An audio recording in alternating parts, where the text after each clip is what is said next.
Hello everyone. मैं doctor Anjali Srivastava, retired zoology professor, और ये मेरा यूट्यूब चैनल आदर्शालय। हम देख रहे हैं डेवलपमेंटल बायोलॉजी की सीरीज, डेवलपमेंटल बायोलॉजी के टॉपिक्स जो एमएससी सेमेस्टर 3 के अनुसार हैं, जो हमारी स्टू- यहाँ की एमएससी सेमेस्टर 3 के स्टूडेंट्स ने भेजा है। लास्ट वीडियो तो हमारा करियर ऑप्शन या रिसर्च टॉपिक पे था, किसी व्यूअर के क्वेरी के लिए एंटोमोलॉजी में। बट उसके पहले हम इन डेवलपमेंटल बायोलॉजी की सीरीज देख रहे थे, जिसमें बेसिकली फर्स्ट टॉपिक है डिफरेंट स्टेप्स ऑफ फर्टिलाइजेशन। हम फर्टिलाइजेशन के डिफरेंट स्टेप्स के बारे में हमने शुरू किया है देखना। और उस दौरान हमने देखा है कि फर्टिलाइजेशन के जो डिफरेंट एस्पेक्ट्स हैं, दैट स्टार्ट्स विथ, जब ये हमने पहले देखा था कि जब स्पर्म मैच्योर होता है। इसके पहले के 2 वीडियो में हमने देखा है, मैं उसका लिंक आपको दे दूंगी, आप उससे भी ले सकते हैं, यहाँ ऊपर आ जाएगा आपके, या फिर आप मेरे प्लेलिस्ट से जाके देख सकते हैं। तो फर्टिलाइजेशन के जो स्टेप्स शुरू होते हैं, सबसे पहले maturation of spermatozoa in the male reproductive tract. But किस तरह से मेल रिप्रोडक्टिव ट्रैक्ट के एपिडिडाइमिस एंड रिप्रोडक्टिव गैमेट्स में मेच्योर होते हैं स्पर्मेटोजोआ आफ्टर स्ट्रक्चरल मैच्योरेशन इन सेमिनिफेरस ट्यूब्यूल्स। और उसके बाद दूसरा स्टेप में वो इजैकुलेट होते हैं।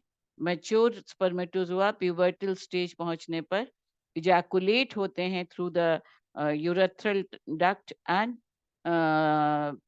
Phenyl urinogenital opening. उसके बाद उनका 2 फेट होता है। ओनली आफ्टर इजैकुलेशन, अगर उन्हें इंसेमिनेशन नहीं हो, दैट इज फीमेल वेजाइना में उनकी एंट्री नहीं हो, जिसको हम कहते हैं insemination, that is the entering that ejaculated semen must enter the female vagina, that process is called as copulation. And अगर वो नहीं हो तब तो वो वेस्ट हो जाएंगे।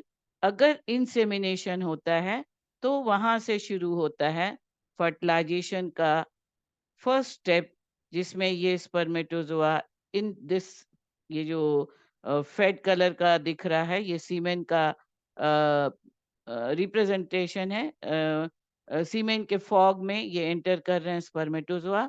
और ये हमने देखा था जब हम देख रहे थे इसके पहले कैपेसिटेशन, तब हमने देखा था कि ये जो मेच्योर ओवम जब सीमेन के साथ मिक्स करते हैं, तो सीमेन का जो एनवायरनमेंट होता है उसमें cholesterol plus certain inhibiting factors in spermatozoa के ऊपर डिपॉजिट होते जाते हैं, जिसकी वजह से इनकी मोटेलिटी अफेक्टेड हो जाती है, कम हो जाती है मोटेलिटी। और एक शीट की तरह का स्ट्रक्चर बन जाता है जो एक्रोसोमल कैप को कवर करके रखता है। और एक्रोसोम के अंदर जो एक्रोसोम में जो प्रोटीलिटिक एंजाइम्स एनक्लोज्ड हैं, उनको रिलीज होने से रोकता है। अब ये इंसेमिनेशन जब होता है तो ये वेजाइनल फ्लूइड में और यूटेराइन फ्लूइड में एंटर करता है स्पर्मेटोजोआ। यहाँ पे क्या क्या एक्शंस होते हैं वो हम देख चुके हैं जब हम कैपेसिटेशन देख रहे थे तब। यहाँ पर का एनवायरनमेंट, जो एसिडिक एनवायरनमेंट वेजाइना का एंड यूटेराइन कैविटी के जो फ्लूइड का एसिडिक एनवायरनमेंट है, वो उन इनहिबिटिंग फैक्टर्स को और इनहिबिटिंग फैक्टर्स एंड कोलेस्ट्रॉल के लेयर को डिसॉल्व कर देता है। और तब ये with the help of the upward contraction by the certain muscular contraction plus certain calcium influx plus oxytocin hormone released from by the posterior pituitary, इन सारे combined action से ये स्पर्मेटोजोआ ऊपर की तरफ अपवर्ड डायरेक्शन में मूव करते हैं। ये पहुंचते हैं एम्प्यूला ऑफ फेलोपियन ट्यूब, जहां पर रेस्ट करता रहता है मियोसिस 1 कंप्लीट किया हुआ सेकेंडरी oocyte। तो दिस इज द कैपेसिटेशन।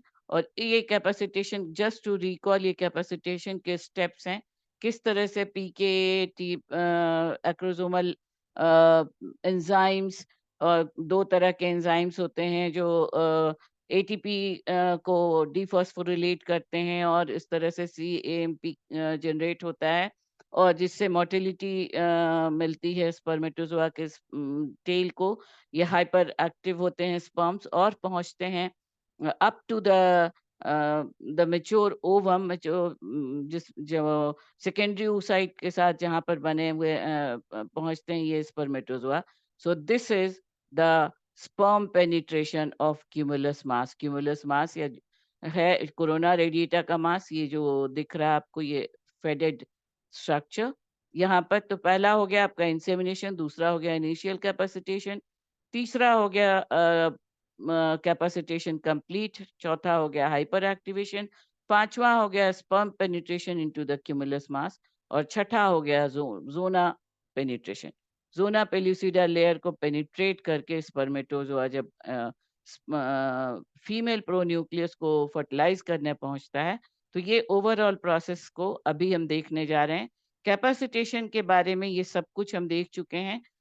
मैंने यहाँ से फिर से आपको एकदम शॉर्ट में आपको रिकॉल भी हो जाएगा और कैपेसिटेशन के डिफरेंट स्टेप्स, उस दौरान जो कैल्शियम इनफ्लक्स जनरेट करने वाले एंजाइम्स, ये एक छोटा रिप्रेजेंटेशन मुझे मिला, तो आपके नोट में ये आपको बहुत हेल्पफुल होगा।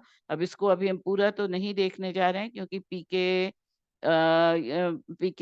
फिर पीडीई देन एसएसी, ये chromosomal enzymes and different types of signalling mechanisms, ये सारा हम लोग रेगुलेटरी सब यूनिट्स के बारे में, पीके के बारे में, ये हम पिछले कैपेसिटेशन में देख के आ रहे हैं। आज का हमारा टॉपिक है जब कैपेसिटेशन कंप्लीट होता है, स्पर्मेटोजोआ पहुंचते हैं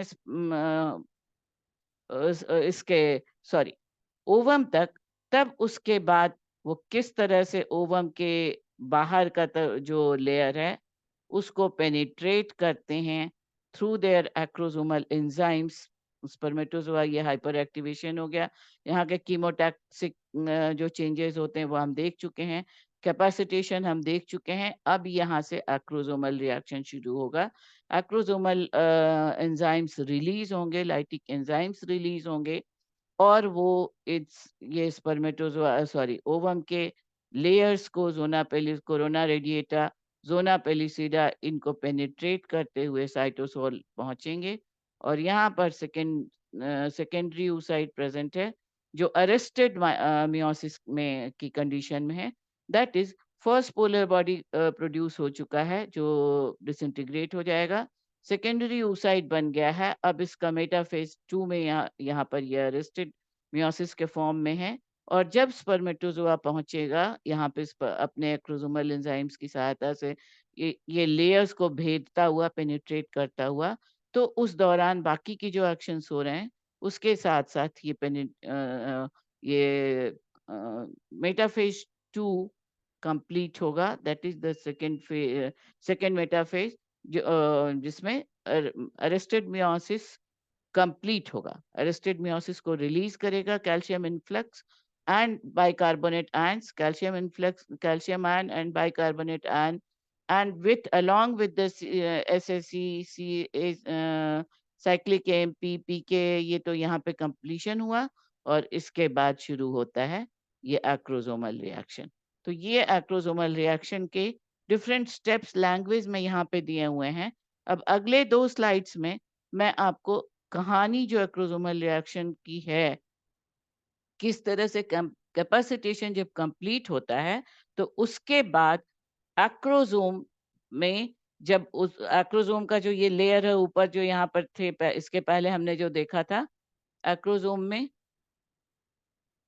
ये इसके पहले कैपेसिटेशन के पहले ये अगर एक्रोसोम जस्ट रफ डायग्राम हम बनाए तो यहाँ पे हमने देखा था कि कोलेस्ट्रॉल के मॉलिक्यूल्स हैं और इनहिबिटरी फैक्टर्स हैं, इनको डिसॉल्व कर चुका है कैपेसिटेशन के दौरान वेजाइनल फ्लूइड और उसमें प्रेजेंट जो डिसॉल्विंग या लाइटिक एंजाइम्स हैं, and due to the difference in pH ये ये कोटिंग डिसॉल्व हो जाती है, सॉफ्टनिंग हो जाता है एक्रोसोमल कैप का और इसके अंदर के लाइटिक एंजाइम्स अब काफ़ी रिलैक्स्ड हो चुके हैं। अब ये ज़रा-सा और एक्टिवेट होते ही, स्टिमुलेट होते ही रिलीज़ होने को तैयार है।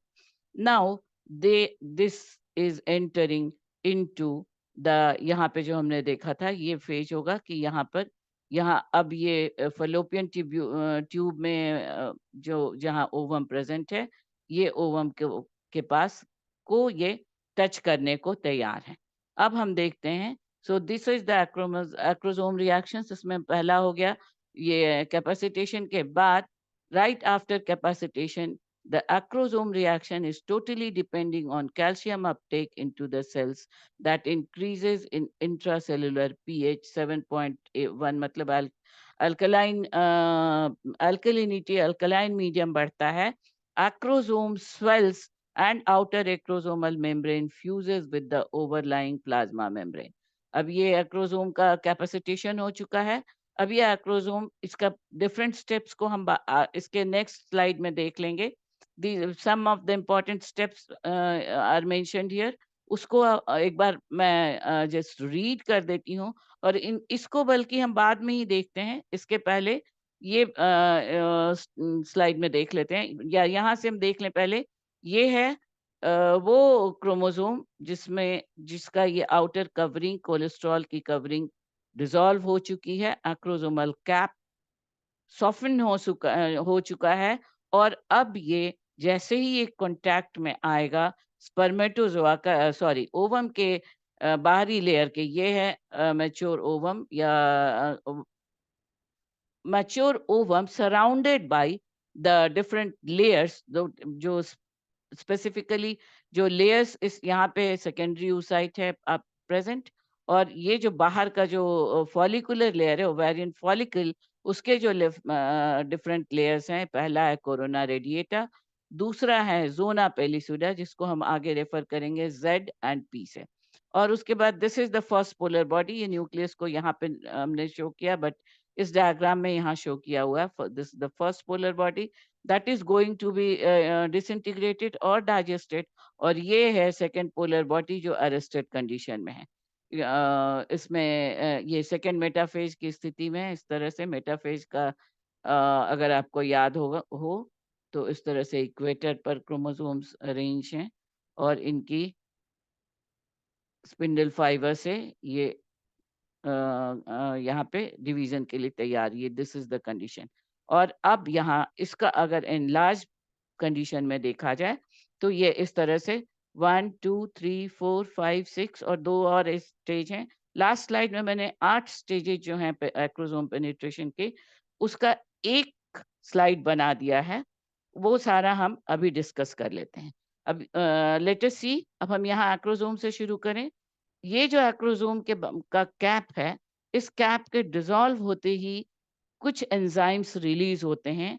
दो इम्पोर्टेंट ग्रुप हैं, एक तो है हाइलुरिनोडेज एंजाइम, और दूसरा है अ ग्रुप ऑफ प्रोटियोलिटिक और लाइटिक एंजाइम्स या लाइसिन्स, जिनमें हम इसके आगे देखेंगे कुछ टायरोसिन है, एक्रोसिन है, कुछ और लाइटिक एंजाइम्स हैं जो डिसॉल्व करते हैं इन लेयर्स को। तो ये हमने अब देख लिया।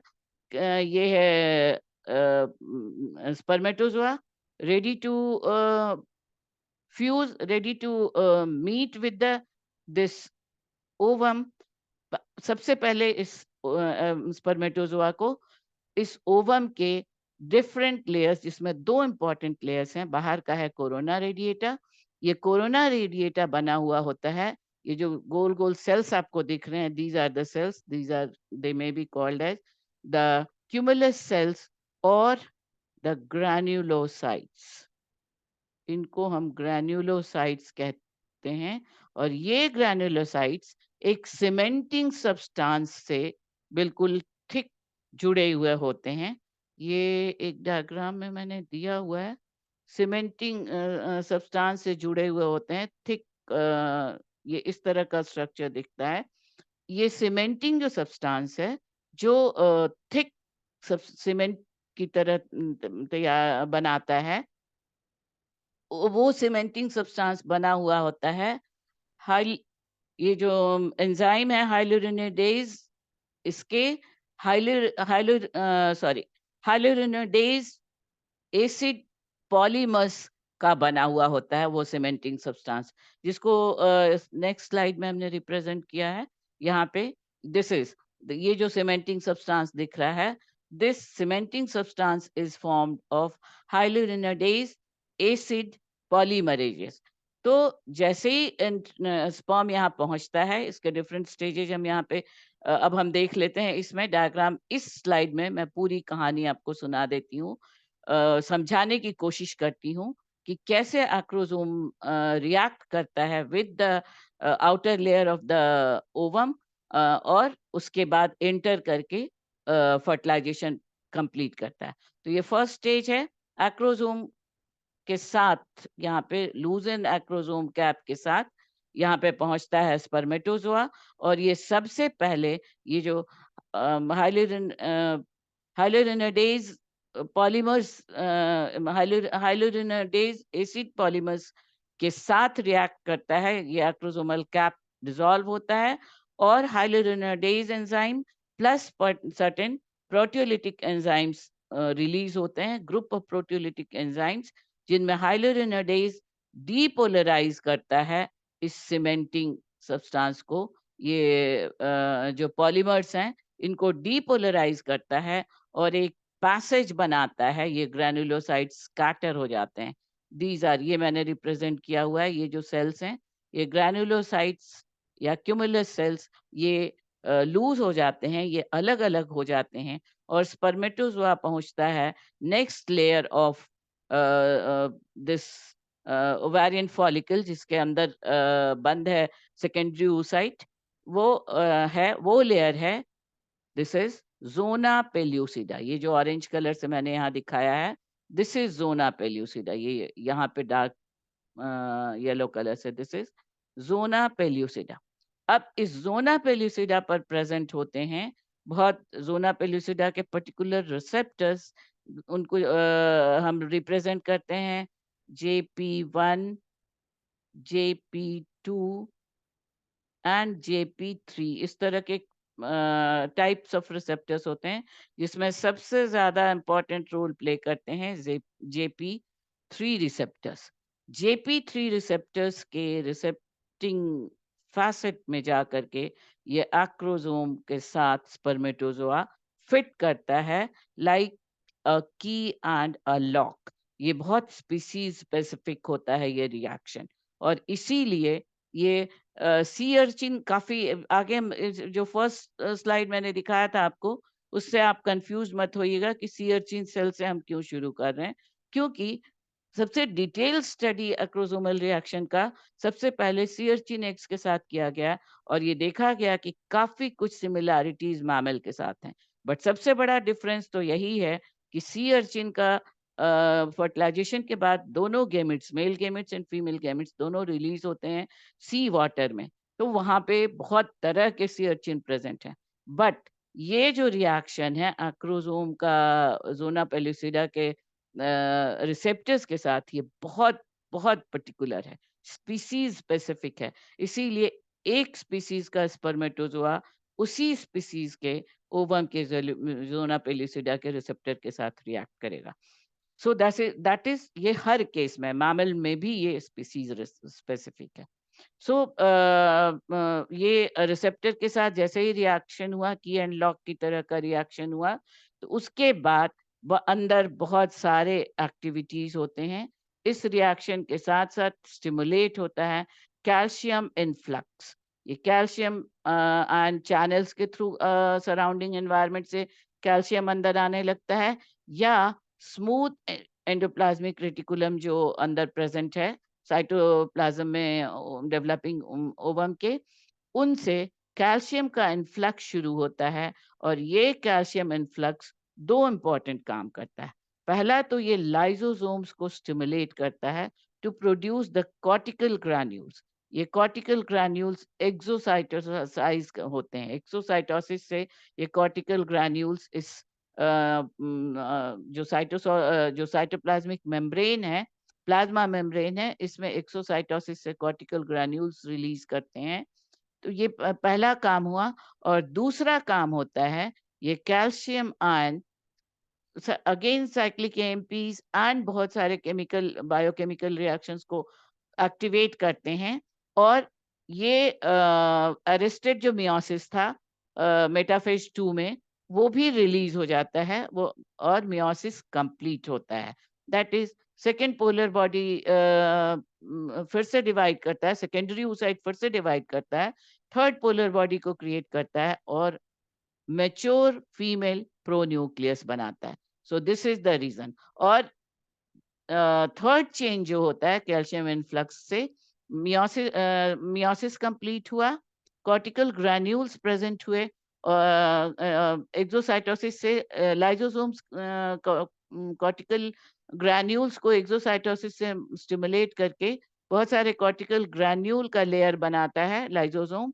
ये कॉर्टिकल ग्रैन्यूल्स डिसॉल्व करते हैं या परमिएट करते हैं इस जोना पेल्यूसिडा के लेयर को। तो ये जोना पेल्यूसिडा का लेयर परमिएट होता है, परफोरेटेड हो जाता है, लूज हो जाता है और काफी दूर हट जाता है। इस रिएक्शन के साथ साथ ही ये जो रिसेप्टर के साथ कंबाइनिंग फोर्स था, जिससे स्पर्म यहाँ पे एक पेनिट्रेटिंग पाथवे बनाता है, जो पहला सबसे पहले स्पर्म जाता है, जो जितने भी रिसेप्टर्स हैं, कई एक रिसेप्टर्स हैं, इनसे जाकर के कई एक स्पर्म बाइंड कर सकते हैं। But as soon as the one sperm जिसका एक्रोसोम का मेम्ब्रेन रिलीज हो चुका, डिसॉल्व होकर के लाइटिक एंजाइम्स रिलीज हो चुके हैं, वो इसके बाद ये जितनी कहानी हम जितने समय में सुना रहे हैं उतना टाइम नहीं लगता है। विद इन शॉर्ट टाइम ये सारी रिएक्शंस होते हैं और कॉर्टिकल ग्रैन्यूल्स इमीडिएट इस लेयर को, जोना पेल्यूसिडा के लेयर को ब्रेक कर देते हैं, परफोरेट कर देते हैं, ताकि इसके साथ ही ये जो स्पर्मेटोजोआ का रिएक्शन से रिसेप्टर्स के साथ ये रिसेप्टर्स इनएक्टिव हो जाते हैं, और इन ये फर्दर और स्पर्मेटोजोआ ये यहाँ पे ये स्पर्म पेनिट्रेटिंग पाथवे बना करके पहला स्पर्मेटोजोआ यहाँ एंटर करने को तैयार है, और इमीडिएटली कॉर्टिकल ग्रैन्यूल्स रिलीज करता है लाइसोसोम सेल के अंदर का। ये कॉर्टिकल ग्रैन्यूल्स इस लेयर को पेनिट्रेट करते हैं या परफोरेट करते हैं या परमिएट करते हैं, और इसके साथ ही ये कंबाइनिंग कैपेसिटी बिल्कुल कोलैप्स कर जाती है स्पर्मेटोजोआ की। जो दूसरे स्पर्मेटोजोआ जिन्होंने रिसेप्टर्स के साथ बाइंड किया हुआ भी था, वो भी ड्रॉप आउट हो जाते हैं, और इस तरह से दिस इंटरैक्शन ब्लॉक्स पॉलीस्पर्मी। अब इसके पहले एक स्लाइड में मैंने कुछ और जो फैक्टर्स हैं जो स्पर्मेटोजोआ का एक्रोसोम जो रिलीज करता है, उसमें से certain names of certain enzymes, lytic enzymes and certain more factors जो इसके मैच्योरिंग ओवम के फॉलिकल के वॉल पर भी प्रेजेंट हैं और स्पर्मेटोजोआ में भी प्रेजेंट हैं, जैसे RHOB है, EBR है। इन सब का रोल अगर हम सब देखने लगे तो that will be too long, और मुझे लगता है कि MSc के लेवल पे जितना मैं बता रही हूँ इतना आपके लिए काफी है। सो तो यहाँ पर ये परमिएशन ऑफ जोना पेलिसिडा के साथ साथ एंट्री ऑफ वन स्पर्मेटोजोआ हो चुका है, जिसके डिफरेंट स्टेप्स हमने इसके पहले की स्लाइड में, अब हम यहाँ देख सकते हैं कि यहाँ पे पहले की भी स्लाइड में या पीछे के भी स्लाइड में हम देख सकते हैं कि ये हो गया कैपेसिटेशन। ये यहाँ से लेयर्स ये एंटर कर रहे हैं हाइड्रोलिटिक एंजाइम्स, ये कॉर्टिकल ग्रैन्यूल्स हैं जो परमिएशन क्रिएट कर रहे हैं। This is the fertilization envelope, और यहाँ पर अब स्पर्म अंदर आता है, स्पर्म का प्रोन्यूक्लियस अंदर आता है और स्पर्म का टेल बाहर रह जाता है। सो ये डिफरेंट स्टेप्स हैं, 1 2 3 4 करके एक एक फैक्टर्स, कैल्शियम इनफ्लक्स के साथ साथ bicarbonate, CFTR, SAC, PK, cascade, एक कैस्केड ऑफ रिएक्शंस होते हैं कैपेसिटेशन में, ये यहाँ पे आप देख रहे हैं कैपेसिटेशन को कंप्लीट करने वाला कैस्केड है, और उसके बाद कैपेसिटेशन के बाद ये एक्रोसोमल रिएक्शन के बायोकेमिकल रिएक्शंस के कैस्केड्स हैं। इनको लैंग्वेज में आप यहाँ से the story that I have told, अभी मैंने जो कहानी आपको बताई, उनको लैंग्वेज के लिए आप इन स्लाइड से, ये 2 स्लाइड्स में मुझे लगता है मैं अपने कोशिश की है आपको समझाने की, acrosome reaction. Now from the next slides, बाकी के जितने भी स्लाइड्स हैं, इनमें वो सेम कहानी है जो लैंग्वेज से समझाया गया है, डिफरेंट रिप्रेजेंटेशन से।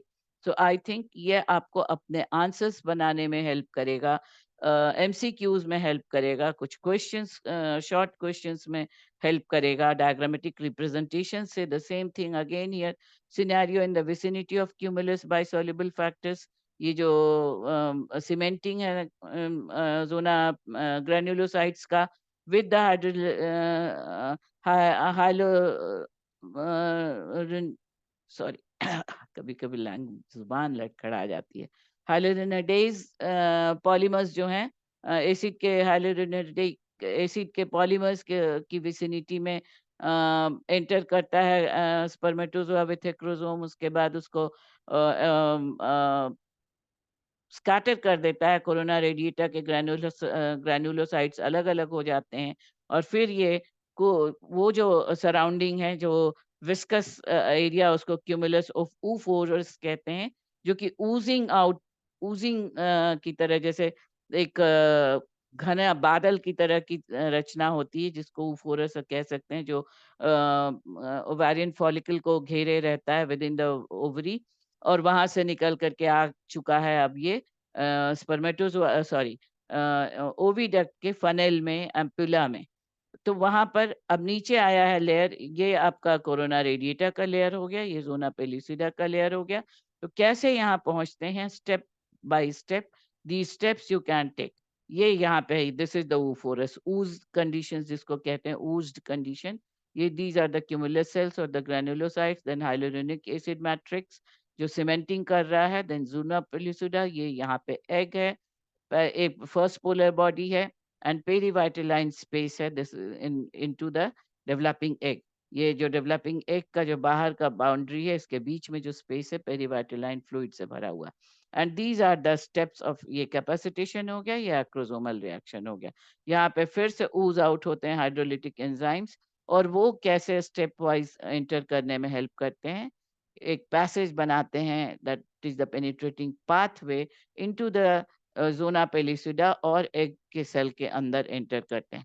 सो डिफरेंट स्टेप्स, अब यही सब, outer acrosomal membrane, then inner acrosomal membrane, एक एक करके ये डिफरेंट स्टेप्स में, these are certain factors, these are certain types of specific type of proteins, ion channels, ये Caspar ion channel is made for the influx of calcium ion. So language you take from this is the entire process given into language, step by step, जो I think मैं आपको बता चुकी हूँ। अब अगर हम फिर इसको स्टोरी एक एक लाइन पढ़ना शुरू करेंगे, तो again it will be a very long video, and I think मैंने मेन जितनी भी बातें हैं, as I have told you certain specific, ये जो रिसेप्टर है ZP3, that is zona pellucida 3, मैंने पहले ही आपको बताया, zona pellucida 1, zona pellucida 2, zona pellucida 3 type का रिसेप्टर्स होते हैं।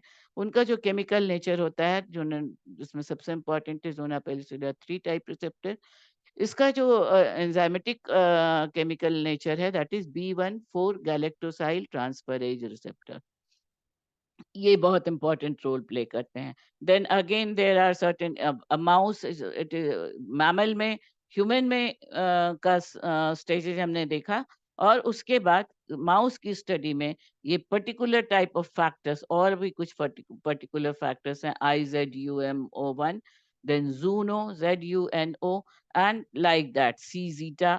सो these are certain specific terms, ये अगर आप जानना चाहें तो आप यहाँ से ले सकती हैं। Now, again, this is the short signaling pathway in sperm capacitation and acrosomal reaction. Or I think every step we have considered into my previous description. PKC, PKA, PLC, ये जो enzymes के factors हैं, ये हम capacitation जब देख रहे थे तब हमने देखा है। So this is I was telling, ये 8 स्टेप हैं, step 1, step 2, step 3, step 4, step 5, step 6, step 7 and step 8। ये 8 स्टेप में ये कैपेसिटेशन से लेके फर्टिलाइजेशन तक के स्टेप्स हैं। ये आई थिंक 2 या 3 साइट से मैंने लिया है। अब वो साइट्स का नाम इतना ज़्यादा मुझे खोजना पड़ता है, कुछ कहीं-कहीं पर तो पेज नंबर तक मैं हटा नहीं पाई हूँ, क्योंकि पूरा लास्ट में मैंने उनको एज़ इट इज़ आपको कट पेस्ट करके ही ये स्लाइड बना दिया है। तो आई थिंक कि ये आपको काफ़ी कुछ हेल्प करेगा, आपके बहुत सारे क्वेरीज़ को सॉल्व करेगा। अ, ध्यान से एक-एक लाइन आपको पढ़ना चाहिए आपके एमसीक्यूज़ के लिए और शॉर्ट नोट्स के लिए। ये मेरा सजेशन है। तो बिफोर आई एंड एक बात और मैं कहना चाहूँगी कि जो हमने पहले देखा था male maturation of sperm in the male reproductive tract. इसके बाद सेकंड टॉपिक है role of hormone in the development of the male pronucleus या स्पर्म। और तो वो मैंने नहीं किया हॉर्मोन्स का, क्योंकि इसके पहले शुरू में ही जब हम एंडोक्राइनोलॉजी कर रहे थे, तब हम डिटेल में देख चुके हैं male reproductive organs, female reproductive organs, उनकी एनाटॉमी, उनकी हिस्टोलॉजी और उनके द्वारा प्रोड्यूस किए जाने वाले हार्मोन्स और उन हार्मोन्स का रोल मेल रिप्रोडक्टिव सिस्टम में और फीमेल रिप्रोडक्टिव सिस्टम में। तो वो उसके लिए मैं ऊपर लिंक में भी डाल दूँगी, आप लिंक से देखिएगा और नहीं तो मेरे प्लेलिस्ट से ले लीजिएगा। इस वीडियो के एंड में भी मैं मेल रिप्रोडक्टिव फिजियोलॉजी का लिंक डाल दूँगी। तो I think this video helps you very much in the understanding complete fertilization process, जिसके बाद मी male pronucleus, female pronucleus fuse करते हैं और हैप्लॉइड प्रोन्यूक्लियाई मेल करके फ्यूज़ करके डिप्लॉयड ज़ाइगोट बनाते हैं। दैट इज़ वो हमने शो किया है यहाँ पे। दिस इज़ सॉरी ये दिस स्लाइड यहाँ पे। This is the diploid zygote with 2n number of chromosomes. So do like, share and subscribe my channel if you like it, if you think it to promote, and हमेशा description box ज़रूर देखिए आप लोग, क्योंकि कुछ चीज़ें जो मुझे लगता है छूट गई, उनको मैं डिस्क्रिप्शन बॉक्स में डाल देती हूँ।